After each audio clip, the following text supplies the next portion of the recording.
So, one of my favorite games on the Nintendo DS was always the Advance Wars series. It's one of those series that I found myself returning to it from time to time, despite completing the campaign and everything from start to finish. There was always something that made me come back after a while and play through it once again. Now, people who don't really look into the details might be surprised that the series is quite a bit older than one might think. It actually started on the old Japanese NES and continued on the SNES, and then there were even the Game Boy games, which are maybe the most unknown ones. The Game Boy Advance series is the one that is a bit special and stands out because it's the first time that the series actually got the Western release, so it was the first time that English speaking and other Western audiences were able to actually try and play it. This series consisted of 2 games on the Game Boy Advance and then 2 of them on the Nintendo DS. Despite the game series itself being a war simulator, it always had also some less serious comedic moments. Especially with the Advance War series on the Game Boy Advance, the series really did take a much more comedic tone. So first of all, just the way it looks, it's all very cartoonish. All the characters are anime-like style, I could say. They are cute, some of them are very young, and some of them are even children, and they express very strong emotions.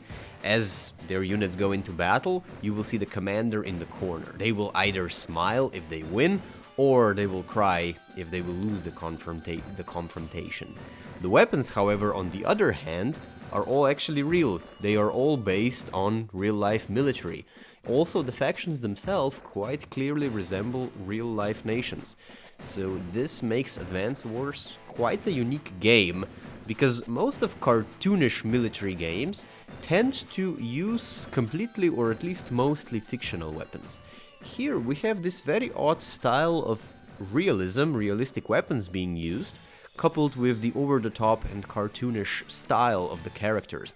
And in my opinion, this makes it to be one of the most unique games out there. Advance Wars 2 made the game slightly darker and grittier. Now most characters seem slightly more mature. In the first game, nobody really seemed to care that thousands of people died in useless wars. Here, some characters now even express grief over the ruined city. Gameplay-wise, the biggest difference is the addition of superpowers. In the first games, you also had the power, so you could use the commander power when you got enough points. These are sort of the unrealistic element of the game, because they give you almost magical-like attacks that either boost the power of your units or even do like some special things like, I don't know, make a snow fall or things like that.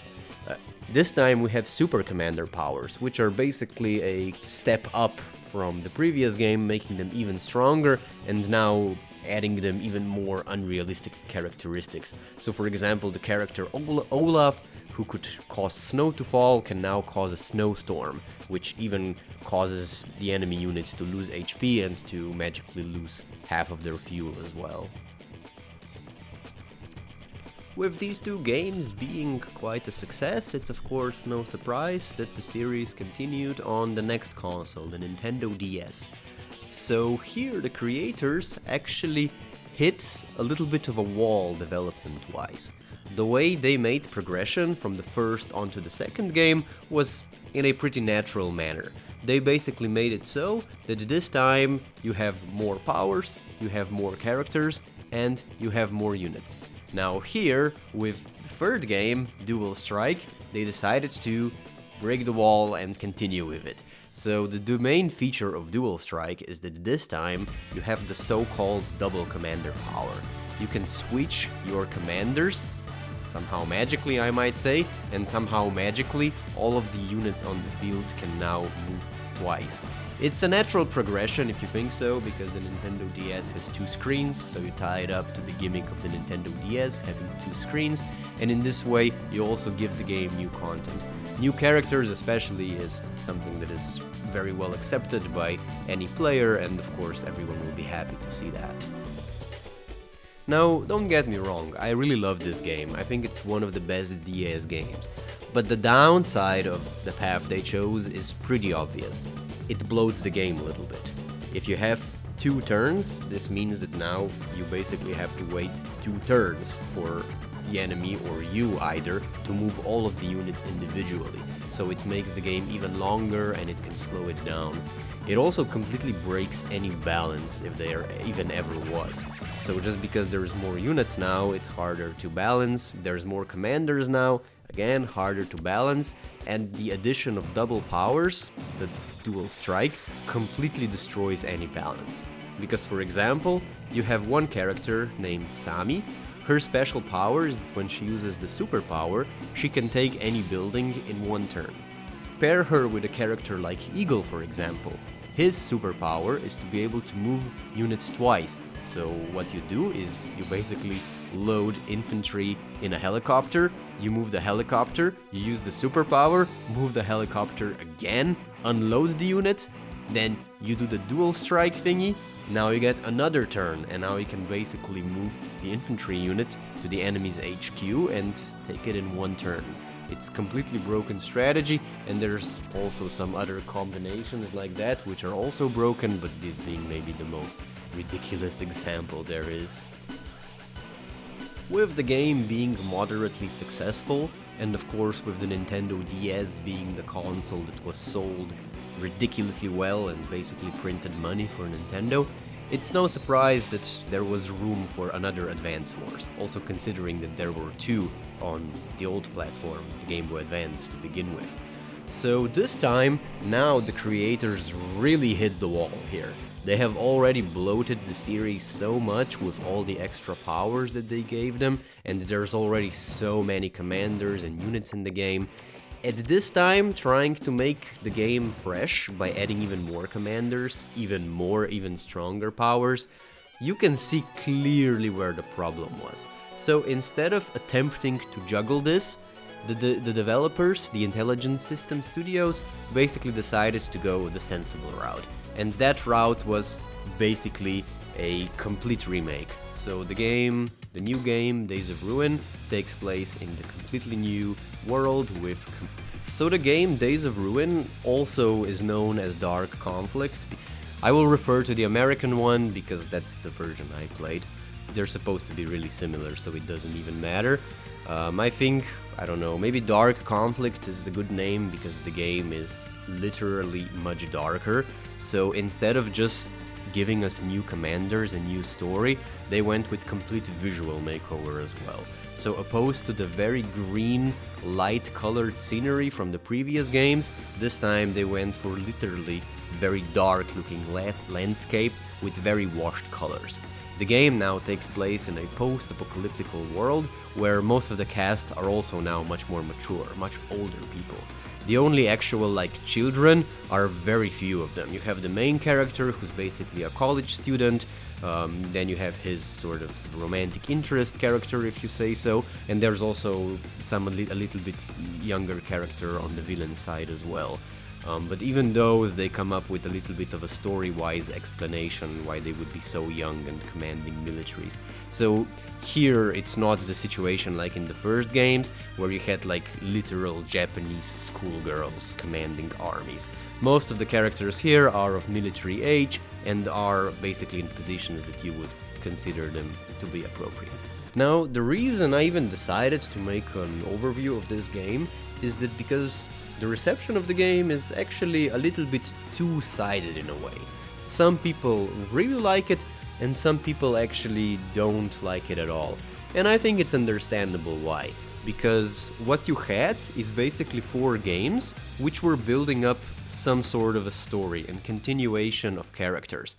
There were always new characters around which the story revolved, but the old characters kept returning back, and it kept sort of building the story over them. And it's not like some great work of writing, but there is even some character change that occurs over time. Some bad guys become good guys over time, which I think that it's really cool.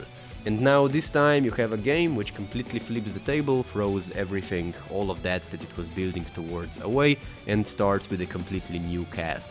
I think it's completely understandable and reasonable that there are people who would find that to be, something that's not the most attractive.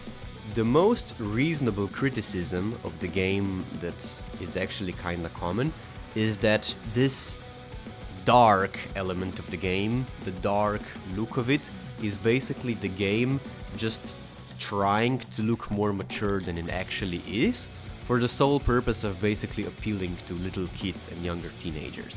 Because if you're like, I don't know, 7 or 9 or whatever, and you play a game where it's very dark and it's guns, you'll feel like, oh, that's just like the dark movie that I'm not supposed to watch, and you will feel like you're an older teenager and you're really cool. And obviously, the game developers do this sometimes and take advantage of it to basically cater to those younger teenagers or even children. Now, because of that reason, I will mostly focus on the story element here, because the question that, comes to my mind is, okay, is this criticism justified?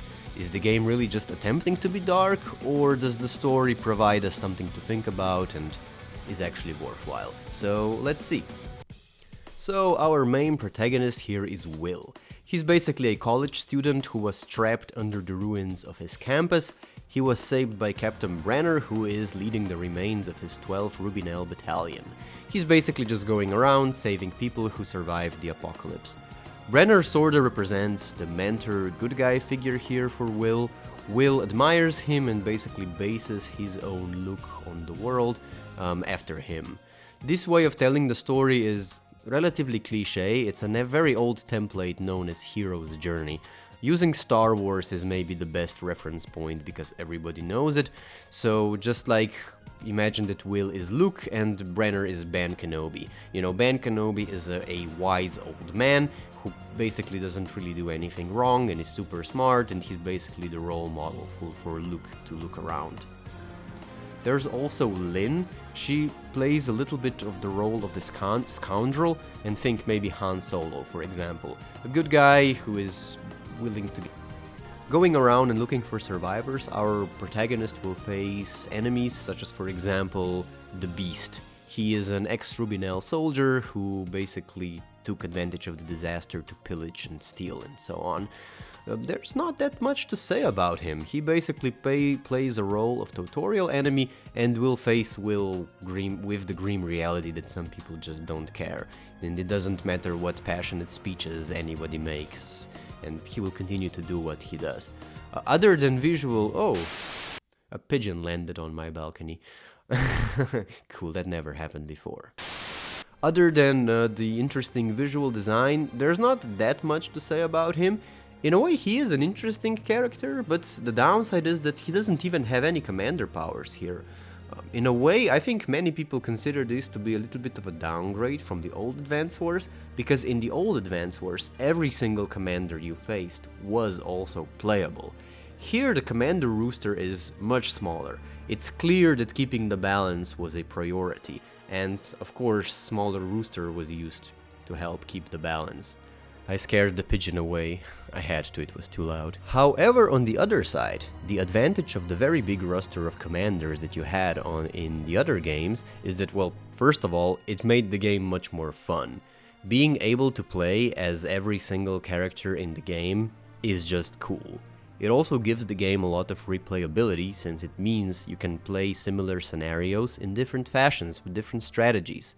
And it also helps you build connection to the game world, because you get a little bit more attached to those fictional characters if you can actually play as them. These unplayable commanders, such as the Beast for example, also don't have a commander theme, which I think is a little bit of a downgrade. Because one thing that makes Advance Wars also very unique is the fact that every single commander has his own character theme, which will be used as the soundtrack of the game that you're playing, which also gives the game a little bit of a unique vibe depending on who you choose to play as. So you have some commanders who have very laid down theme, some of them have very upbeat theme, and oftentimes these themes also kinda kind of connect with their personalities. And I think this is a very unique detail that people sometimes might not notice. Here, to some extent, this is still present because playable commanders still have their own themes, but you have these unplayable ones now who don't have their own themes. Just some generic theme will play during the game. Another change is that now there is more of the cast characters that are not part of being commanders at all. They're not commanders. They're only part of the story. They're not actually present in any of the gameplay parts that you play. Obviously the advantage of this is that the game has more characters to tell you the story with. The disadvantage is that it, again, makes them slightly more forgetful because you only see them in the cutscenes, you don't actually interact with them during the actual gameplay part. So throughout the story, we will see characters such as, for example, there's a character who is a mayor. Now apparently some survivors formed into some sort of a democratic government that even has elections and an elected representative. The mayor character doesn't actually lead any army, so he's not like characters from previous games. His role here is merely to be part of the story, so the cutscenes that you look at. Basically, his role of the game is that he represents a leader who's democratically elected, but at the same time is obviously to everyone incredibly corrupt and basically manipulates the people who are following him into voting him. So this is where the game does admittedly attempts to be a little bit more deeper, because the game attempts to look into things like democracy, for example. Brenner, the good guy, he will defend democracy to his end, so no matter how bad a decision the mayor makes, he will always be like, he's democratically elected, we have to respect them. Lynn, on the other hand, she's going to represent the other voice, who's going to be like, come on Brenner, look, he's doing damage, we can't let him get away with that. In a way, this will be kind of a common theme, so Brenner will always be the good guy, so he will always believe in the goodness of everything, and sometimes will also tolerate corrupt behavior because he believes in, everything will be fine as long as there's hope. Lynn, on the other hand, will present us a different argument and will even, while Lynn, on the other hand, for example, will make it pretty clear that she thinks that using force is fine in this case. In my opinion, the game does succeed here in the terms of being mature, because the message of the story is not so clear, to be honest. In a way, Brenner was right, because in the end, when the citizens vote, they vote in, the protagonist's favor. But on the other hand, the mayor was also clearly allowed to do a lot of harm during the process of the game. He stole a lot of food, he spread panic, he blamed the innocent. He actually was allowed to cause actual harm, and people probably also died. It's not clearly implied to, but story-wise it's pretty clear, because he was allowed to do what he did. So I think those gray areas are pretty good. I like it. It is something that it allows you to think a little bit about. In the second part of the game, the Admiral Greyfield will call our protagonist to help them fight the Lizurians. So these are the two factions of the game that we have here, the Rubinel and the Lizurians. The old factions are no longer present here, but there is a slight similarity. The units still represent Americans. In case of Rubinel, their units represent American, and Lizurians will still represent more Russian-looking like units. So this similarity is still preserved from the old game. So only very few things will hint to the old game. Anyway, back to the story. Brenner, interestingly, chooses to side with Greyfield, despite him knowing well that he isn't trustworthy. I mean, he even looks evil. I actually honestly really like Greyfield's character. At first, you might think that he looks like a very basic bad guy character, but what I think that makes this character interesting in the long run is the fact that more corner he gets, the more authoritarian he becomes. So ultimately, the motivation for him being like that is not mere lust for power, but it's actually fear. Because he's inherently a coward, he seeks to gain more power only to boost his confidence in his own survival. There's also a character named Waylon of the similar faction. He's a very simple guy, he just cares about money. That's simple as. He tells it pretty clearly, and it's a simple character trait, but I like it. It's realistic. War is profitable and people go into war to make money. That's the reality. Now, some people criticize the characters to be a little bit bland. Maybe to some extent it's true. I think Will, the main protagonist, is a little bit bland, but keep in mind that the purpose of him in reality is to be a little bit of an avatar. He's a college student. The reason he's a college student is because an average gamer, so average little teenager who plays the game, can in this way insert himself into his shoes easier. You know, obviously a college student is more reliable to some little kid than some old military general. But there's also other characters like Dr. Calder, the ultimate bad guy, who maybe I admit to some extent is not the most interesting character. His motivation is not all that clear. He claims he does it from pure fascination, but I don't know, it's hard to say. It's not too convincible to me. But I still beg to differ. I do not think that the characters in general as the whole roster and that the story is bland. The visual design of the characters is pretty good, I really like it, and I think that some characters are quite interesting, so yeah. One thing that I actually really like is that Brenner, the goody good guy, was wrong in the end. He decided to side with Greyfield, he decided to trust him, and it cost many deaths.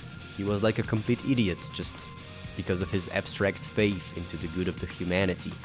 And in the end, Lynn is the one who gets her way, and she even kills Greyfield. It's a very hard moment that honestly I think it feels justified, despite it going completely against Brenner's own prisoners, as he was a prisoner of war, and killing him in this situation was of course a war crime. But I think that even characters who, for example, are not given enough time to develop, they are still interesting, even if they don't get that much time to shine. Like Gage is one such character, we don't know much about him, but cool visual design, he always seemed really badass to me, and one of the bad guys, Tabitha, was always really cool and funny to me. I like it that a lot of conversation is seen in the background, as you are able to choose sort of, I don't know how I would say, you can basically, you can get like advice on tactics, and besides the advice on tactics, the game will also give you some sort of side story, which is not so clear that it's completely canon, but it has a lot of fun, memorable moments, such as for example Tabitha claiming that the main protagonist, Vil, is now her slave. I wasn't really even aware of it at first, but as I started to write the overview, I figured out why people find the story to be bland. It's because of just the way the game works. It has inherent storytelling limitations. That's because the actual part of the gameplay is actually completely separate from the story. So gameplay is a tactic war game, while the story is conveyed to us in cutscenes, mostly using text but also graphical images. Now, just compare the game to Fire Emblem. Fire Emblem here has a clear advantage, because all of the units on the field are actually the units seen in the cutscenes, so we are very clearly connected with them. The characters will also share short cutscenes depending on what happens on the actual battlefield.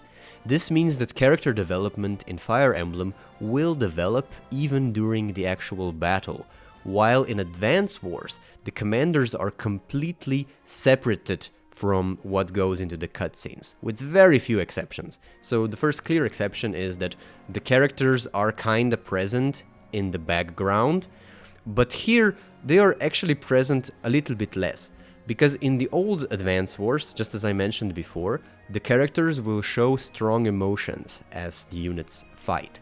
Here, this will happen only if the character itself is physically present in the actual unit who is fighting, which is relatively rare. It does give those moments a little bit more weight, but it is relatively rare and it gives you more of the distance to to the battlefield itself.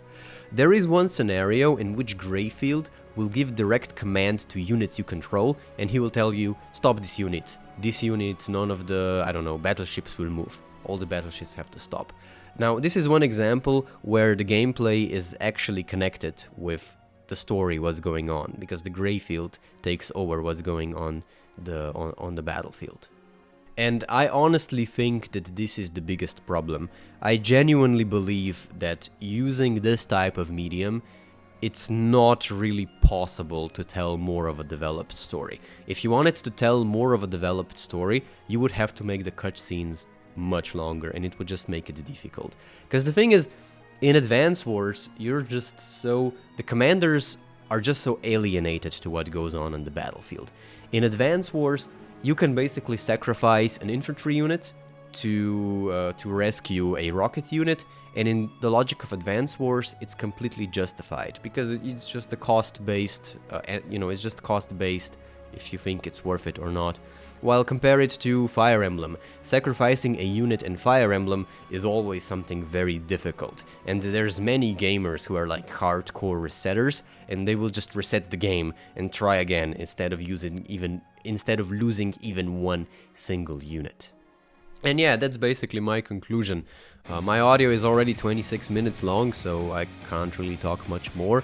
But I just have to say that I understand the people who don't like the game, especially since it's so much different, and it is unfortunate that the old characters never returned, especially because Dual Strike had a little bit of a cliffhanger ending. So, it is unfortunate that they never continued the story here.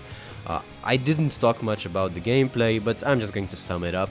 Basically, pretty much everyone agrees that the gameplay here is vastly superior. It's much more balanced, the gameplay is smooth, everything moves faster.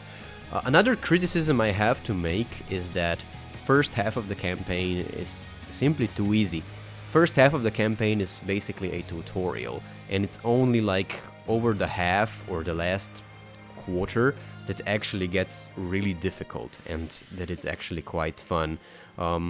Yeah, basically for some reason the developers said that there's no reason to have a hard mode because you can just try to get the best score, so beat the same scenario without losing any unit, which, I don't know, maybe it's true to some extent, but it's just not as fun. If they just made a hard mode, it would give the game a lot more replayability factor. Also, this time the game actually has online multiplayer mode, which I imagine must have been fun. Today you sadly can't play it anymore because of course Nintendo discontinued its online services for the DS, and I don't know why they don't make it available on their existing platforms. Whatever, that's another story for some other day. Anyway, I'm sorry I don't make that many videos, but at least what I try to do is that when I do make something, I try to tell something that's not just some generic AI-written slop. So yeah, I wish you a good day and have fun.